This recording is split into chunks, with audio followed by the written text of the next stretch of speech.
এখানে একজন অন্ধ হাফেজ সাহেব, আপনাদেরই বগুড়ারই সন্তান, নন্দীগ্রামে বাড়ি। এ ভাই শোনেন, অন্ধ মানুষ শুনে শুনে 30 পারা কোরআন হেফজ করছে। গাবতলির লোক, আশ্চর্য কথা, যার দুটো চোখ নাই, শুনে শুনে 30 পারা কোরআন হেফজ করছে। খালি করিছে না, আপনি যদি মনে করেন যে হুজুর আমি ধরবো, যেখান থেকে ধরবেন সেখান থেকে অনর্গল কোরআন কবে। কোরআনের বাংলা অর্থ পর্যন্ত মুখস্থ করছে। এখানে আজকে ওয়াজও করছে, তখন কোনো লোকজন ছিল না, মাগরিব পড়ে ওয়াজ করছে লোককে। তো এখন সে অন্ধ হাফেজ সাহেব অসহায় মানুষ, আর কিছু নাই, বাপ নাই, মাও নাই।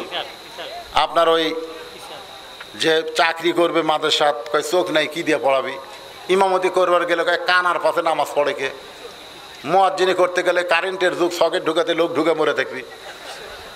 রিক্সা চালাবার গেলে মই পারবি, আর চোখ নেই।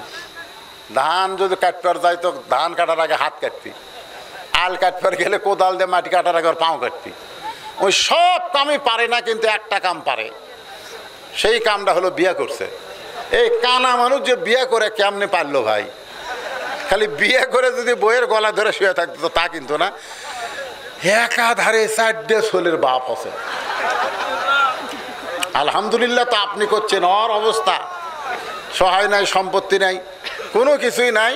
তো এখানে বলতেছে হুজুর আমি কোরআন থেকে 2টা আয়াত, একটু কোরআনের 2টা আয়াত আপনার শ্রোতাদেরকে আমি শোনাবো।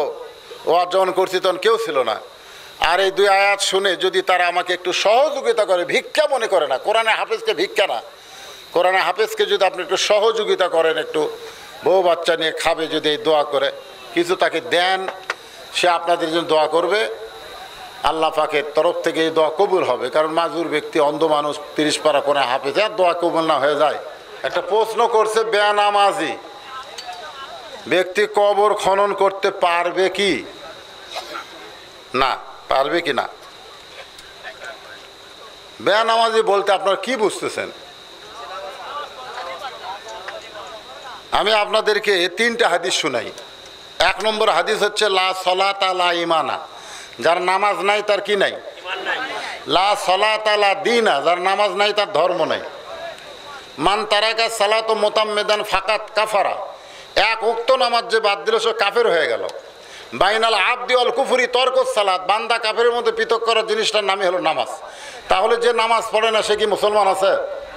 তাহলে আপনি একজন মুসলমান মানুষ বেনামাজের দ্বারা কবর খনন করে নিবেন কেন? আপনার সন্তানকে আপনি ওসিয়ত করবেন যে আমি মরে গেলে আমার কবর তোমরা খোঁড়ো। হ্যাঁ,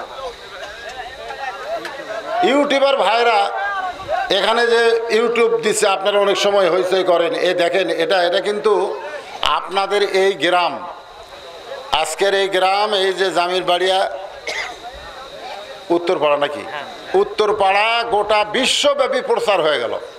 এখানে লাইভ দিছে আমাদের বাংলাদেশের লোকের, সৌদি আরব আছে, কুয়েত, কাতার, যেখানে সবাই কিন্তু আজকে আপনাদের জামির বাড়ির ওয়াজ শুনলো। ইউটিউব ভাইয়ের কল্যাণে আপনারা এই মাহফিল লক্ষ লক্ষ মানুষ দেখবে। আজকে আমাকে কমিটি থেকে বলা হচ্ছে ইউটিউবার ভাইরা আমাদের কিছু দান করলো না। এরা তো এমনি খুব কষ্ট করে আসে, আবার কি খায় না খায়, কত দূর থেকে আসে, সব অনেক দূর দূর দারাজ থেকে এসেছে। যদি তোমরা কিছু পারো তো আল্লাহর ঘরে কিছু দান করো, এটা তোমাদের কোনো চাপ নাই, ইচ্ছা করে যদি কেউ কিছু পারো। আমাকে বারবার বলতেছে হুজুর ইউটিউবার ভাইদেরকে একটু বলেন তারা কিছু দান করো। হ্যাঁ, যাদের যেরকম কামায় সেখান থেকে দান করো বাবা, যত দান করবে আল্লাহ তত বরকত দেবে। আল্লাহুম্মা সাল্লি আলা মুহাম্মাদ ওয়া আলা আলি মুহাম্মাদ কামা সাল্লাইতা আলা ইব্রাহিম ওয়া আলা আলি ইব্রাহিম ইন্নাকা হামিদুম মাজিদ। আল্লাহুম্মা বারিক আলা মুহাম্মাদ ওয়া আলা আলি মুহাম্মাদ কামা বারাকতা আলা ইব্রাহিম ওয়া আলা আলি ইব্রাহিম ইন্নাকা হামিদুম মাজিদ।